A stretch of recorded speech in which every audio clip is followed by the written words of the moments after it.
All right. This is Helpienaut Meeting number 5332 or something of the sort. Today is month 7, day 23, 2018. I have to say it in numbers because my mind, being Latino, I want to flip it. And so I force myself to say it like that.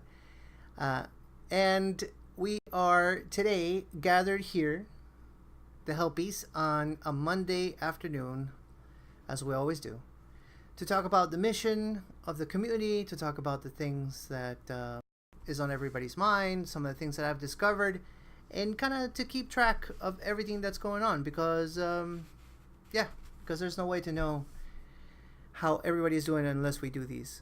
I've always said that the main mission of Helpy is just really to build a sense of belonging, and I think in that front, regardless if we are mooning or whatever, we've been very successful so far. So that always makes me smile, and I feel very proud of every single person that is in here. Yes, true. Agreed. There's that voice. There's that voice. There's that voice, the woofer. So, anyways, to share with you today, if you are listening to the recording, or for my helping outs who are in here in chat with me, I don't have a whole lot of stuff to share, but I did discover something that was pretty awesome this morning, and I thought that it was worth um, mentioning because I don't know. Do you know by any chance, Zippy? Do you know who Andreas Antonopoulos is? Have you ever heard of that name? Of course.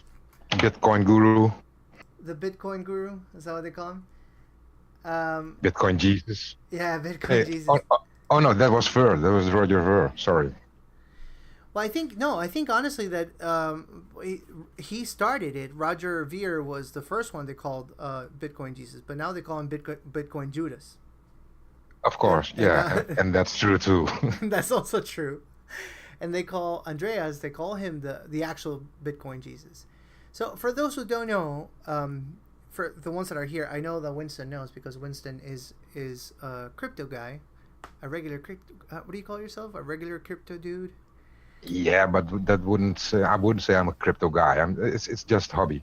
It's just So I started like uh, June, no, July, August last year, mm-hmm. and then I had that was also the my first limit. Mm-hmm. Was like 9 months ago, but after that I never posted again. Well, the 1st of April, so I count 1st of April. But that was a crypto related and mining Bitcoin a little bit for myself here on 2 video cards. And that's it really. From there on, I just read more and listened a lot of Andreas. Yeah, he's been a great source of information for obviously not just Winston and myself, but for a lot of people because he was almost not exactly from the beginning, but almost from the beginning, one of the people that believed in the technology and more so the proposition of cryptocurrencies. You know what they're here to do. And today I was listening to one of his speeches, and I like listening to him because he has a perspective that to me is extremely valuable. Because a lot of people that talk about cryptos, that talk about this little peaceful revolution that we're doing, they focus a lot on valuation. They focus a lot on like, oh yeah, we're gonna be doing this, and then we're gonna go to 25 grand, and they're gonna go 30 grand, and all that stuff. I get it because it's almost like we're trying to entice people to with putting the carrot in front of them, and so I get why they do it, but I've also learned to shy away from that because it sounds like a casino kind of mentality, or at least the kind of people that you attract are those who have that short term thinking, and usually communities never benefit too much from that. So in the speech that I was listening to today, he was talking about comparisons of the cryptocurrency world and other technologies, and he gave me with his speech, he gave me a better tool to understand what it actually means to have mass adoption. So I'm gonna steal a page from his speech, and I'm gonna ask whoever knows the answer is welcome to participate because obviously I don't want this to be a monologue. But to me this was like a revelation. Like, do you guys know what Linux is, the operating system? Do you know what that is, Zippy? Yes, I do. Do you know how it started? No, I do not. Please educate me, Sir Yoda. So I guess the way that it worked is that back in the day, like we're talking about maybe 20 years ago, if not more, there was an operating system called Unix, right? And there were giant corporations. One of them was IBM, that had the exclusive rights to the software, and they controlled all the licenses regarding the software. So they created a software that was specifically for servers, right? So for like running giant applications. And then they sold the license for that software at extreme prices. Like if you wanted to buy, and we're talking about, I think it was in the 80s. I don't know if I'm right on this one, but I think it was in the 80s when Unix came out. And if you wanted to buy a license back then, you would spend like $8,000, $9,000 for 1 year of a license. So it was, in that sense, you could say that the information was extremely, it was an extreme monopoly, and it was extremely controlled, because any kind of network system that was built had to be built with one of these things. But then there was a kid, because he was a kid. He was still going to school, who decided to program his own version of Unix. His name was Linus Torvalds, and that's where the name Linux comes from, because of his name.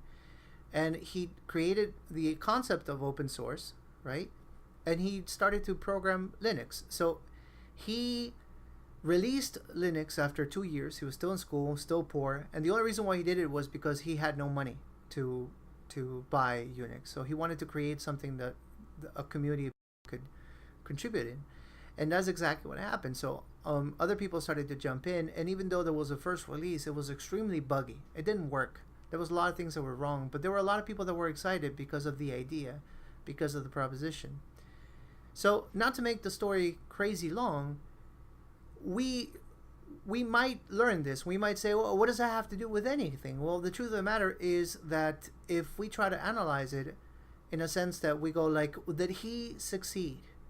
Did open source succeed? Is everybody using Linux? If you don't think about it, your answer would be no. You'll be like, no, that's not true. He didn't succeed. Yeah, people use Windows and stuff. Well, that's because Linux is so much, I guess you could say, diluted into everything that you don't even see it anymore. Linux is on your Android phone. Linux is on the little machine that controls the temperature in your house. Yeah. Linux is on Linux. everywhere, right? And that's a crazy little story. And the reason why I say that is because we tend to think that when cryptocurrencies take over, they're going to take over in a sense that everybody has to be some sort of hacker and some sort of programmer, that has to use freaking 6 on each side of the, in the glasses, like the measurement has to be 6. Like, that's what we think. Well, it has to be some sort of like mental freaking genius to be able to participate in cryptos. But if we look at the evolution of Linux, which is one of the most successful open source projects ever, no, grandma can use an Android phone and she has no idea how to do anything. So the mass adoption of cryptocurrencies is not us imagining a world where people understand all these complex things. Is actually the opposite. Is the progress of the technology to the point that it doesn't matter what you're paying with. It doesn't matter if you're paying with Bitcoin, Litecoin, any of those things, because it will be so easy in the future to use it that it's irrelevant. It's irrelevant to the end user. It doesn't know. I just pay with this thing and it takes some credits off my system, and that's what it does. And honestly, to me, that gave me some awesome perspective, because I tend to think that the challenge ahead, like getting people to understand cryptocurrencies, is very complicated. And it sounds like I'm being a bit of a jerk, because I'm saying, well, yeah, they have to understand private keys, and they have to understand what a public key is, and they have to understand transaction IDs and all that stuff. And then I look at people that obviously will have a really hard time understanding these complicated things, because I struggle understanding them too. And I tend to think I'm not I'm not stupid. I tend to think that. Maybe some people do, but and then I go like, well, what about somebody who is already in their 70s, or for them it's harder to learn. What about them? Are we expecting them to be able to say, well, listen, what happened was the fee that you sent for the transaction ID is way too low in the mempool and priority, and you're gonna have to wait for it to declog for at least 2 or 3 days, and for them to be go, oh, okay, got it. Like, of course not. So all these things have to become extremely transparent, and then we can reach mass adoption. To me, that's the good news, because I had never thought of it in that lens. Like, the fact that today you cannot escape Linux is proof that open source technology, which is basically what we are using, what we are participating on, is the future, and it's unstoppable. Because before, it was just the monopolies, just the big corporations that had a grip on everything and nobody could touch it. And right now, they're losing the grip. Right now, all these different companies are popping up that what they're trying to do, like they're trying to shift the narrative, right? And one of the reasons why I don't like Ripple is that, and they're trying to use the same centralized system, the same idea of like we control everything, and with the guise of like, no, we're open source, blah blah blah blah. But I honestly think in the same way that Linux succeeded, that cryptos are going to succeed, and I think that's great news. Honestly, that gave me reasons to smile this morning. And the other thing that he said that to me was mind blowing is like he was talking about when he was a lot younger, and so was it that not crazy younger. I think it was 2010, 2011. He said, I don't remember, and he started to go into these meetups, right, for Bitcoin enthusiasts. And it kind of reminded me a little bit of what we're doing here on the community, like not just here in Helpie, but in Steam in general. Because he's saying that it was kind of funny how he would see that, well, the first time that he went, it was just 2 people. It was him and another person that became gigantic in the Bitcoin community, with the name escapes me at the moment. But it was just him and this other guy. And he has, I'll give you guys the name later if you want to, or maybe I'll put it in the post, but it's a guy that has the longest running podcast on Bitcoin out there. But the next time there was a meeting, there were 50 people. And he's like, oh, the reason why is that when we had the 50 people show up, it was because Bitcoin was on a bull run. So all the people that were in there, not for the technology, not for the value proposition, not for the idea of regaining self-governance, not for the idea of being able to transact peer-to-peer without the interference of governments and corruption, but they were just there to make money. They showed up because they're like, oh, the money, like the casino guys showed up. And then what would happen is the market would go into a bear mode, which has happened.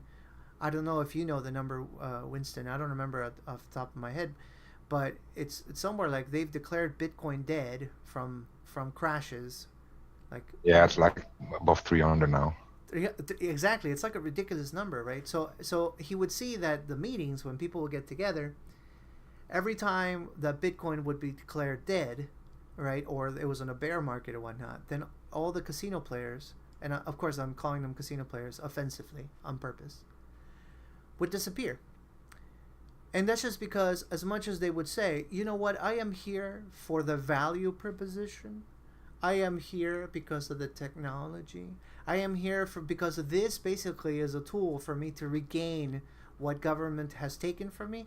All the people that would say that were just pretending. They didn't believe it, because the moment the dollar went down, I mean, not the dollar, the Bitcoin went down, then all those ideals that they're supposed to hold, all these hopes, all the hunger for a better life, to escape their 9 to 5, as they say, went out the door. All of a sudden, they don't care. And I realize that it's a bit of a complicated subject, because people have different necessities. And I'm not trying to imply like, oh, if you leave Steam, which is our case, right? Because we're here, we're participating of the ecosystem of Steam. I was like, oh, if you leave Steam, then you're just a casino player. No, obviously, people have different necessities. There's different reasons why people choose to put more effort into their day jobs, and I get it. Actually, I maybe should be doing that myself, and I've self-imposed this crazy little mission. But the truth of the matter is that I find those cycles, like the cycles of bringing all these people in, and then the casino players leaving, almost necessary to the growth of a community and an ecosystem. And the reason why I say that is because every time one of those waves come in, right, only the good ones stay. Like only the really good ones stay. The ones that Only the good die young. no killing them. I'm sorry, I couldn't help it. Every time you say that, my brain starts singing that song. Sorry, carry on. I won't drop. No, but what I'm trying to say, it's a bit like I don't want the young to die, but it's possible. It's possible that only the good die young. But my point is that, and that little video that I listened to this morning validated so many of the things that we talk about. Not only here in Help You, of course, that we talk about in MSP, when we do the Peace Academy, when we have all those awesome conversations, because at the end of the day, what we are doing, as much as it might not seem like it at times, is we've become some sort of filtering system. That's the best way I can describe it. And in this filtering system, there's a message. And there's all these people that are receiving the message. And to some of them, they go like, whatever, I don't care, where's my money? And the good ones say, oh, wow, look at the proposition, look at the possibilities. And then from those dreams, because that is kind of like dreaming, then great things can be built. I used to have a teacher that would tell me all the time that dreaming is awesome, that we should do a little more of that. And the reason why he would say that would be because a lot of us, and I'm talking to myself as well, so I'm not pointing fingers, but a lot of us, when we grow up, we kind of decide almost implicitly the things that we're supposed to be doing, right? Like we go like, okay, so what does it mean to be, in the case of a guy, right? Like, what does it mean to be a good citizen, a good man? Well, this is what it means. It means that you grow up. It means that you go to college. You get yourself a degree. You earn some good money. You find yourself a good wife. You provide for her a good home. You have a couple of good kids. You do the white picket fence. And then there's all this path, this 1 to 2 to 3 to 4 step that you implicitly accept as the way that you can measure your success, right? And when we do that, we stop dreaming, because a lot of those things don't belong to us. Like and I'm not saying there's some sort of ill intent, right, when these messages are given to us. I'm not saying that there's an evil person that comes to you and says, hey, I know you want to do stuff, like I know you want to like get a sailboat, and like I'm talking to Anka right now because I see there she's on here. I know you want to get a sailboat and go through the Caribbean and explore the world, but get off the cloud. Come on, that's not what life is all about. You got to get a good job. You got to work hard, right? Work really hard because you want to secure your retirement. Like I actually wrote something kind of weird yesterday, because I was thinking about this. I was listening to Clay and I was listening to Cope philosophize last night, and I was thinking about this and how much we lack sometimes the ability to dream, and how much we surrender to nihilism because we lack the ability to dream. And Yeah. you know what I mean by that, Winston? Yeah, I think I do. It's more like the older we grow, the more we develop in our heads the thing we call the norm. Norm being an abbreviation of normal, and it's just like you described. It's the 1, 2, 3 steps to a supposedly happy life, and it's just like it's a bit tragic, because the people who do really extraordinary things are exactly the people who step outside of that norm. Like this Linus Torvald did. He thought of something completely new, being open source, and that was totally outside of the norm of then, and even now, because it's totally in the background, like you said. Nobody knows. The whole world doesn't know that essentially the entire internet runs on open source software. He changed the So world, yeah, but nobody exactly. knows. But he changed the But world. nobody knows. No. If you're logging into a web page, that server is a Linux server running Apache, and we go like, oh, but nobody uses Linux. You use it every single day. That's a crazy thought. He changed the world. right? Yeah, and that's also because, and the older we get, this gets more true too, because like I think you know that certain neuron patterns form during your life, and it's harder to unlearn something than to learn something, because it's harder to detach old attachment than we create new ones. Um, and we get more and more. It's just a thing of life. It's nature that we get stuck in our ideas more and more, and it's something we have to guard more actively as old as we get. That's why I describe my thing here. Uh, Life is amazing, and please stop and admire it. Be amazed. Stay curious, Yeah, that's true. And don't stop dreaming. and don't stop dreaming. Don't Yeah, stop dreaming. It's like I don't know. Honestly, I listening to that this morning. It was good. I even though I talk a lot about inspirational things, I write a lot. I write a lot about inspirational things. I am just as human as everybody else, and I like to feed myself inspirational things because the world is full of negativity. You turn on the freaking radio or the TV or NPR, and all you hear is all the problems of the world and how we're about to go to war with another country. So it's almost like you have to fight back. Like you have to fight back emotionally. All those sentiments of negativity, all those things like, oh, what for?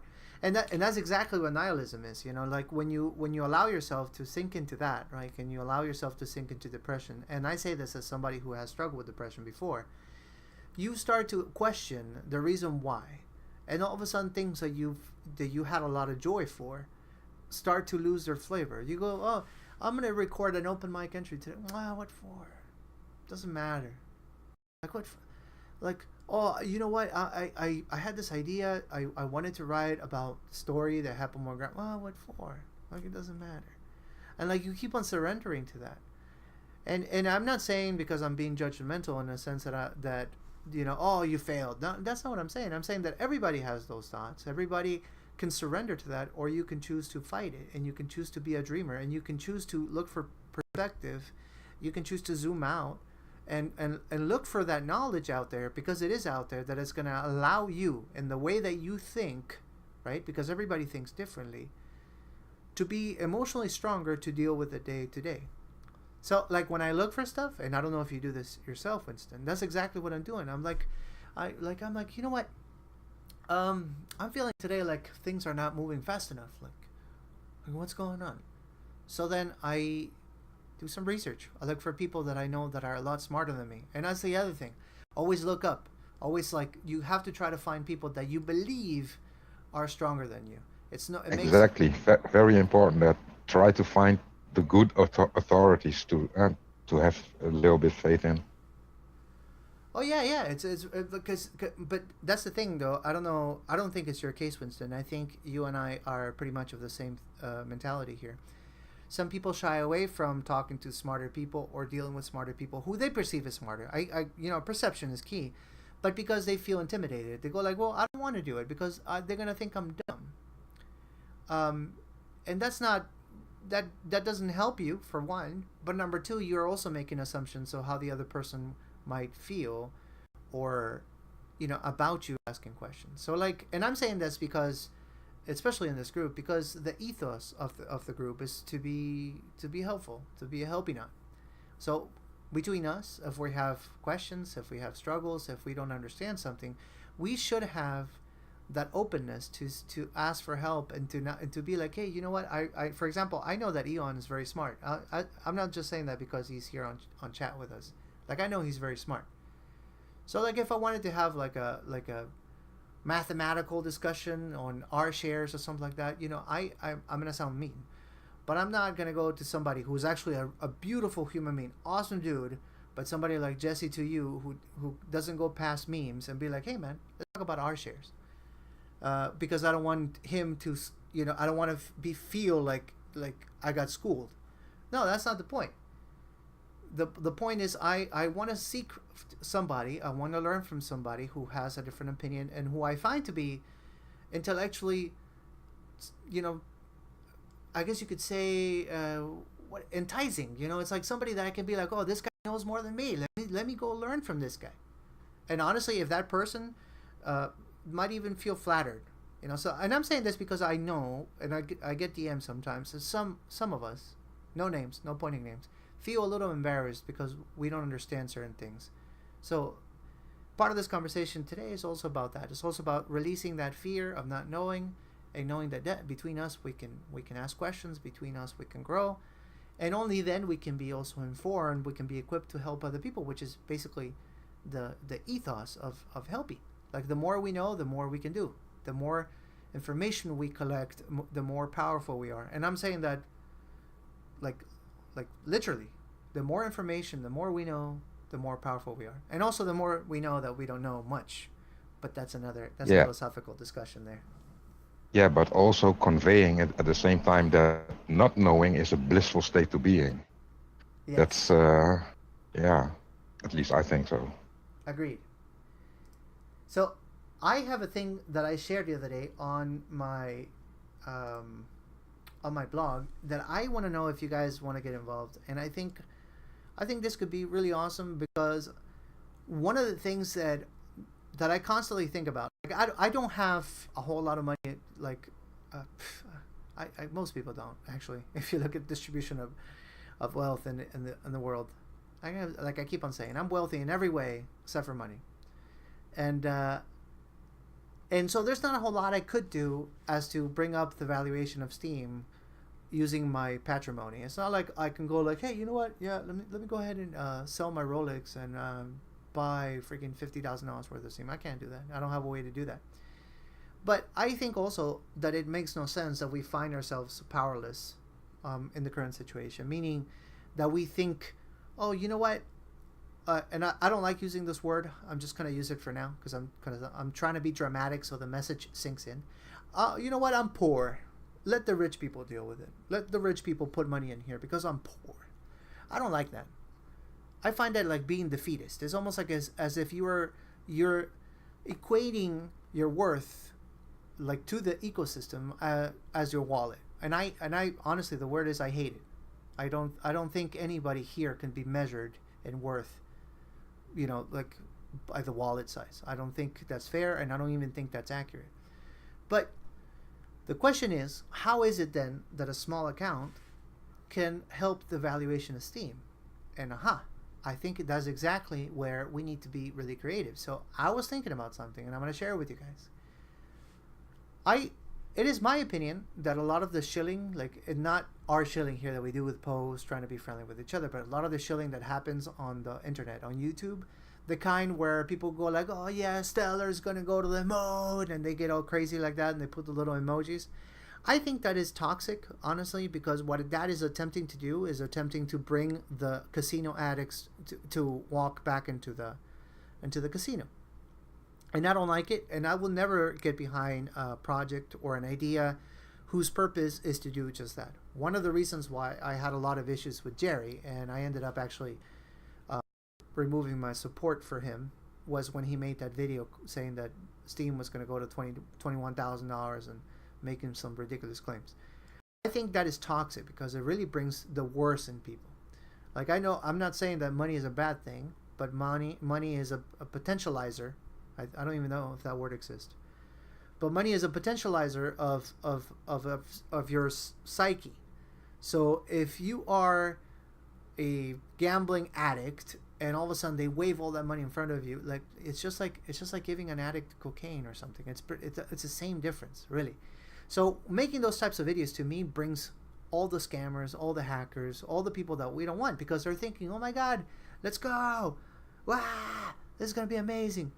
And so needless to say, with that group also come the ones that just go, oh, let's give it a try. But they also come with a terrible, terrible idea of what to expect, because they set a really high bar, an expectation that makes absolutely no sense. You go like, oh, okay, well, check this out. Well, here's Joe Perry is one of them. He's like, I can make 100 times what I would make on YouTube. And he has a video, by the way, saying exactly that. If I go to Steam, I can make 100 times what I make on YouTube. So you can see how a small content creator from YouTube, somebody that maybe has a channel with a couple thousand subscribers, would say, well, wow, I've only made like $2 since I've been here. Maybe I'm gonna jump on YouTube and I'm making $2,000 a month, and with that I can buy a car. You know what I mean? The expectation is ridiculous. So they jump onto the platform. They see that that's not how it works at all. At least currently, that's not how it works. And then they leave completely disappointed. And we have this disgusting, because that's really the word, user retention. Like, I think ours at the moment, but I could be wrong, so don't quote me on this one. 6%. I think that's what Marky said last night. 6%. Wow, it's worse than I thought. I was gonna say 8 point something. 6? That's, Wow. I'm pretty sure. You can go and listen to the end of his live stream. I don't know if there's anyone in here who was hearing the end of that, but I'm pretty sure that's what he said. Yeah, 6. So that's pretty ugly. Like, everybody. So we're the elite. We're the 6%. We are the 6%. I can tell you what. And of course, Isaria is 100% aware of this. When we were at $8 of Steam, obviously nobody believed in anybody at that point in time, even me. I was telling Anka, I was like, oh my God, we're going to do this, and we can get your boat, and we can, because, I mean, all of a sudden my wallet was worth like $34,000, so that was amazing, right? But you would have seen the amount of scamming and shit posting that was happening was amazing. That was also the time where Grumpy Cat showed up, and he created an account called Check This Out. Actually, first created Check This Out, then Grumpy Cat. And he would go into the comments of Check This Out, and he would just write SDB correction over and over and over and over, and then vote it to like $180 every single comment. And he got thousands upon thousands of placeholder. That's what it was. Isn't it like circular voting, circular self-voting? It's crazy. Yeah, he was self-voting, but he was doing it in such an ugly way. I mean, completely abusing it, because there was absolutely no social value to anything that he was doing. He was claiming that he was fixing the SBD peg, which obviously we know was complete BS. But my point is, when we went to 8 so fast, the casino mentality, the one that I keep on talking about, took over, and all of a sudden, all the scammers, they just came out of the bush. Like, you go like, oh my God, I had no idea we had so many users making post and post and post and post and post. Grumpy Cat came out of the bush too, like doing that BS that I'm talking about. There's actually an account, and I kid you not, you can look at it, called Reward Pool Rape, and it was doing just that. So it was blatant about it. It was just disgusting, right? And as the price went down, people started to leave. So like, if I go back to those days where I would be like, man, I don't even follow that many people, honestly. I'm not even up to 500 right now. But I'll be like, man, my feed is crazy, because like even the people I follow are like posting like crazy, like 5-6 times a day. There's one particular person that I won't name posting 12 times, 13 times a day, and it's actually a friend. And I'm going like, man, this is crazy. It's like all of a sudden this became a frenzy, like it's a piranha thing. Like somebody threw meat in the water, and I participated of it a little bit myself. I'm not saying that I was making 10 posts a day, but I was really happy to make 2, and freaking, I think I told you guys, like 1 week I made like $3,000, and I wasn't posting like 20 times a day. I wasn't doing it. But all of a sudden we were at $8. So as you might imagine, the voting power of everybody went up. So somebody like P-Funk, that he has like 130 Steam power at the moment, multiply that times 8, and that's how big you could think his wallet was back then. So when I would make an open mic post, it would be like $100 and something.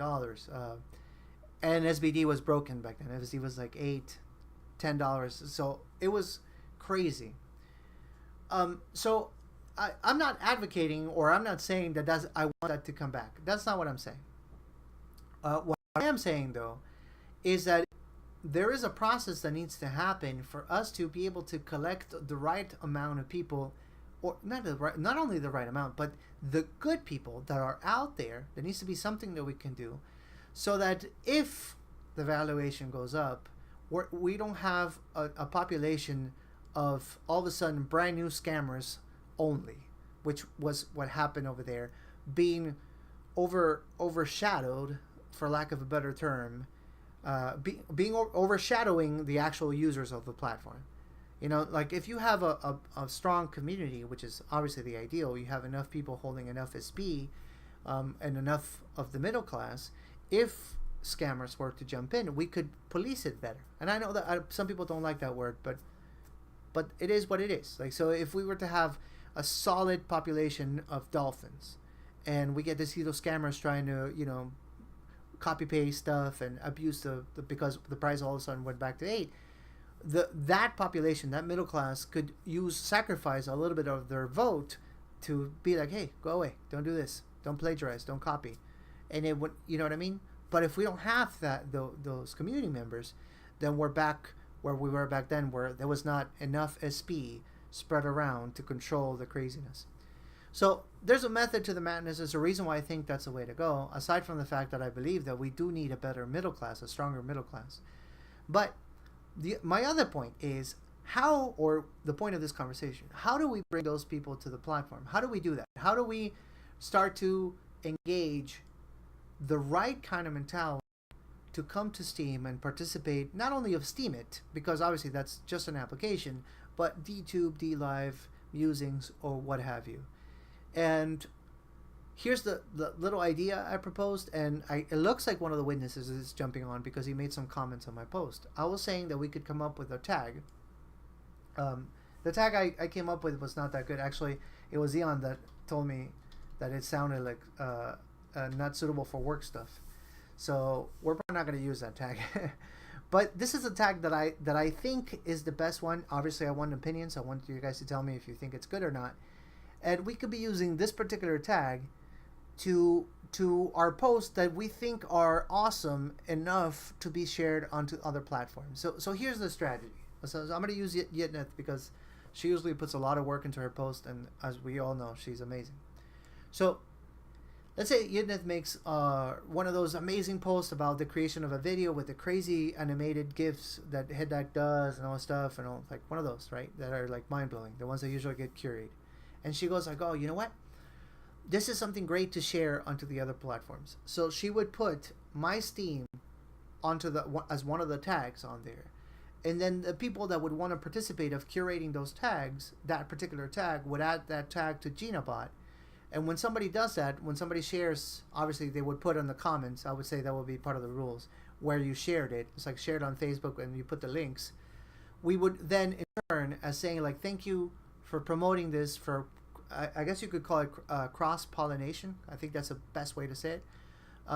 For promoting this outside of Steam It, we give some extra little updates. I think that's awesome. I think that's the best way we can reinforce. Do they shadow ban Steam It links? I know that Twitter doesn't, though. I know that Twitter doesn't. So maybe if we can't do it on Facebook, we can maybe do it on Twitter. Maybe we can do it on Reddit. I don't know what other platforms or people participate of, but I don't use it anymore. But I used to have Instagram too, so maybe sharing stuff on Instagram. Yeah, my tweet face. So, well, I had no idea that would punish you, but I'm telling you, I've been sharing on Twitter for a little bit, and it's been working out. I haven't gotten shadow banned or gotten in trouble or anything like that, so I don't think they matter. But the important thing though is that I'm not actually sharing a post about Steam, and I think that's the key, and that's why I was calling it in that post, where I'm proposing the idea, a soft promotion, because what I'm doing is not me saying, oh my god, come to Steam, you're gonna make so much money, it's gonna be great, and then we can all get cocaine and freaking, no, that's not what I'm talking about. Like, I'm not being ridiculous like that. What I'm saying, I'm just showing people good quality content, and I'm using the dApps that are available to me as a Steamian, as somebody who participates of the blockchain, to create the content, to host it. So ideally, what could happen, if this is obviously completely theory, I have no idea how effective it would be, but if we don't try, we don't know. Somebody would be like, oh, this is kind of cool, let me click on it. Oh, look at this. Man, this is pretty cool. This is a good song. I like it. Oh, what is this? And all of a sudden they see like Steam it. What is this? And they see a dollar sign at the bottom. They're like, oh, so this is a cryptocurrency? Oh, well, that's crazy. And then if you spiked that curiosity and then that person wants to participate of the blockchain, they did it out of their own volition. You know, it's not like you didn't sell them something. You didn't do the like, hey, how would you like to get paid for this stuff? You know what I mean?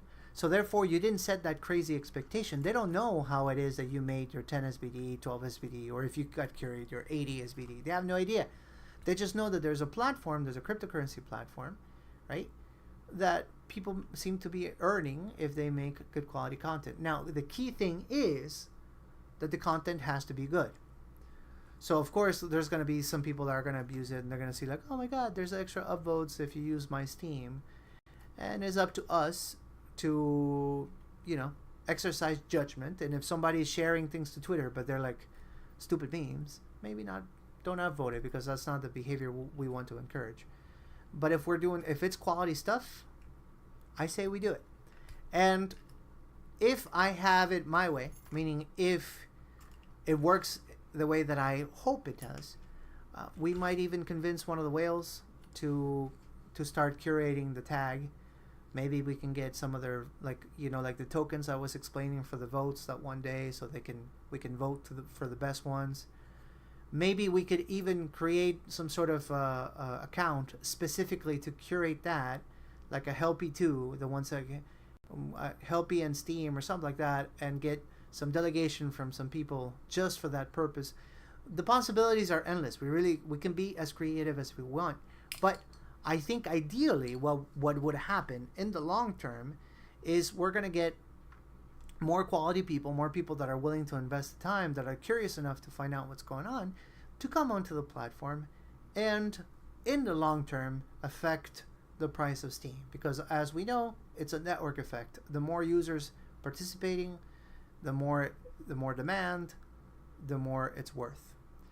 So that's in a very long way of saying my idea, but of course I'm here so you guys poke holes in it and tell me, oh, this is maybe not, maybe we can do this, or if you have a way to improve it. No, I think it's great. Only thing is, it wouldn't work for me because I don't have Facebook, don't have Instagram, don't have Twitter, don't have anything else but Steam it. But I think it's a great idea, and I don't know if you see what Ian Warp just put in there. Yeah, he says, hey, people go like, hey, what are those dollars? What's that money? So, and the way you describe it is like, make Steam speak for itself. Maybe you can incorporate that in like a banner or something, but that's the way you do it indeed. So just write an article not about Steam, not saying, hey, come over here and watch us do our crazy thing, but just write something really interesting, really good, and let that speak for itself, and then the Eon Warped effect kicks in. I've shared stuff, not a lot, but I've shared some things, and that's exactly been the thing. The comments like, "What is that? What is this thing? What's that money?" Yeah. And I've just sort of said, if you want to know more, if you're interested, feel free to get in touch. This is why you haven't seen me, because I'm not going to waste my time here. I'm actually earning crypto for my content. If you want to know more, get in touch. That's why I have like a handful of people that I've onboarded, because I've shared on my other platforms with discretion, but I have shared a little bit. But there you go. That proves my point. That's perfect, because yeah, that's exactly the intention. Now, the key thing here is well, obviously, if you write about cryptos, then you write about cryptos. But it doesn't have to be about cryptos, and I honestly prefer it not to be about cryptos, because cryptos, Steam, the cryptocurrency Steam, the Steam blockchain is not a blockchain for cryptos. It's a blockchain. And that's one of the things where I defer with some people, because they want the only thing they want to see here is like technology. They want to see things about crypto or programming and all this stuff, and of course that has a place, that is important, but that's what 1% of the population. Probably, I honestly, a lot less. I'm sure a lot less. I'm talking about the potential population that can use one of these dApps. It's like maybe it's like 0.5%, and I'm being generous. So what about the rest? What about the people that want to share music? What about the people that want to do recipes? What about them? No, that's not valuable. Who says who? What's important is that the people that are coming onto the platform find themselves in a place where they can do whatever they want, granted with the idea that they're going to put a effort into it and do a good job at it. But the possibilities are endless. You want to come in, you want to blog about your recipes, go for it. You know, and I would say in that sense that as Helpinauts, we can even do one more, which is once they come in, if we're sharing on another platform, which is my intention, I'm sharing on Twitter almost everything I write. Somebody says, hey, what is that? Let me go check it out. And I see them on the platform. If I see that they're good people, and if I see they have potential also to be one of those hands that said, hey, I see you, I recognize you, how can I help you grow? Here's the things that you need to know. And keep on building the size of the main community. Let's call that the actual community, because the rest is just the fluff that falls off every time the price goes down. And with that being said, another thing that I can guarantee you, because we're going to go back up, and I think we're getting ready for it, but obviously this is no financial advice. I have to say it on a disclaimer. With that said, the whole cycle is going to happen one more time. The whole thing. We're going to go up. I don't know how much we're going to go up. Maybe we go to $3, $4 this time. You guys are going to see a lot of new people show up, because all of a sudden you can make $500, $600 in a week, or they see like, oh my God, look at these posts, making $800. That's crazy. A lot of new people are going to show up. Then all of a sudden, all these little cheerleaders are going to start going like, yeah, steam to the moon. And then it's going to come right back down again. Obviously, the way that the cycles work is that we went, and you guys weren't here for this, but it was at the very beginning, it went up to $4, and it went down to 7 cents. Then went up to $8, now went back to $1. I think the lowest it went is like $1 something. So maybe the next time we're going to go up to $10, and then it's going to crash. And I'm doing air quotes to like 2 something, and those cycles are going to keep on going, and that's always going to happen. But imagine though, and this is not too hard to imagine, that you are one of the real community. Like, what did you call them, Winston? The real ones, the elites. What did you say? Yeah, the elites, this 6%. Yeah, like you're one of the 6%, right? Like you're one of the ones that like doesn't matter. I'm powering through. Like I'm not gonna give up because I see the long term. Imagine you surviving a crash when all of a sudden your Steam went from being $60 to 45. Are you going to be okay? Or are you going to be like, oh my God, all is lost. It crashed. Well, not really, because you were collecting when it was $1 something. Because you're a dolphin now, right? And you're thinking to yourself, well, if I power down, I can live 2 or 3 months with that, so why power down? But in that future, in those 2 or 3 years from now, your holdings, of course, if you've not been powering down, if you've been thinking long term, you're going to be like, man, I could power down and never have to do a damn thing in my life ever again. Like, if you play this right. Now, obviously, this is my opinion, and I could be wrong, so I don't want anybody to write this down on some sort of, at the end of the Bible and be like, oh, Manuel said it. That's the way it's going to happen. That is my perception of, that is what I see. I think this is like a little revolution, and I honestly don't see why it wouldn't happen, especially with SMTs. But is the cycle going to happen again? Is the roller coaster going to happen again? Are we going to have another crazy pump and another crash? I guarantee it. So, but right now is the time. Right now is the time to collect. Right now is the time to be strong enough to survive the next crash. I guess that's my point. That's my mission. I don't know if you guys have noticed, but I've been powering up as if I was a glutton. And yes, and that's we cake. know this. We know this. Like everything I do little jobs. I did like a Steam bounty the other day, which by the way, I encourage you guys to participate of that. There is, I think he's a witness too, Nerdkey, something like that. He created an application called Steam Bounty. And what he does is... Where's that? Where do we find that? Do you have a link?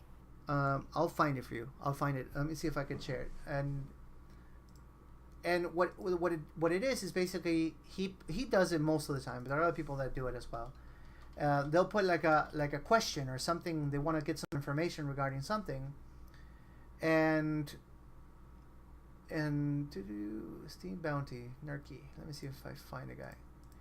And if you are the best answer, like you get a chunk of the monies that he puts. So like on the last post that he made with the Steam Bounty, he was asking for a currency called Verge and what makes Verge so special. I Oh happen yeah, that one. yeah, I happen to know quite a bit of Verge because I used to be a bag holder of Verge, and that's like that's how the crypto people say, like somebody that had a lot of Verge. I used to have a lot because I believed in it, and but then my heart was broken. I actually sold it at a loss because well, I'm not going to go into details as to why, but my point is that I knew about it, so I'm like, oh, all right, this is where I'm going to go, and I wrote all I knew, and I won like 6 Steam, just by answering a question. So there's stuff that we could all be doing. Like honestly, it's just about you being creative. The application I shared with you guys a couple weeks ago, Musings. .io. That's also a great application for you to be getting some updates. It doesn't clog your feed because it's going through the comment section of a specific blog under the posts that they make per day on the comment section, and it, to me it does it perfectly because it's not it you know, you could be participating in Musing.io and anybody who follows your blog will never even know.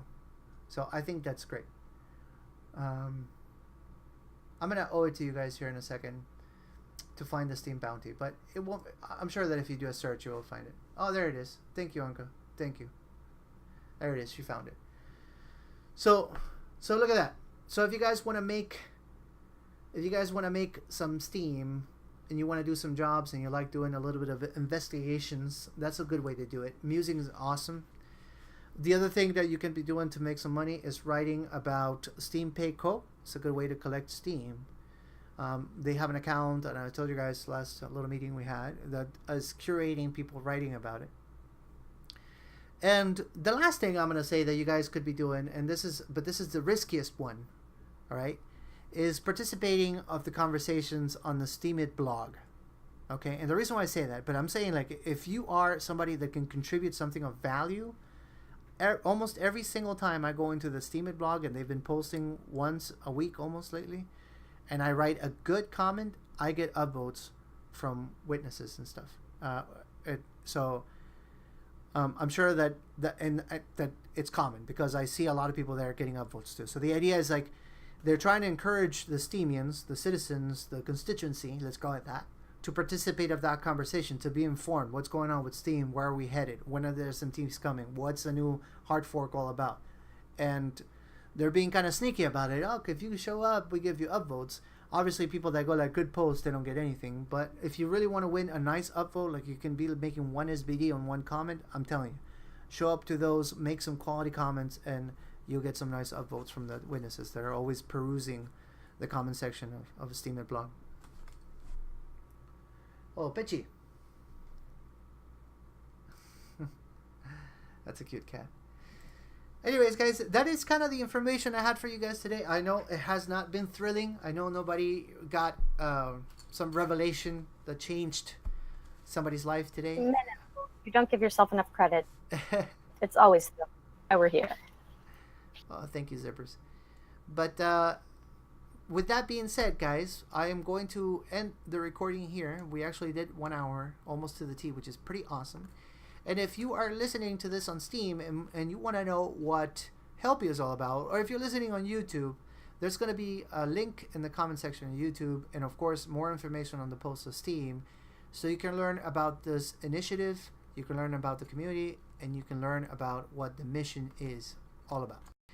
You've been listening to the voice of Menno, Zipporah, Winston, and I think that was it. Nobody else spoke. And this is Menno, signing out.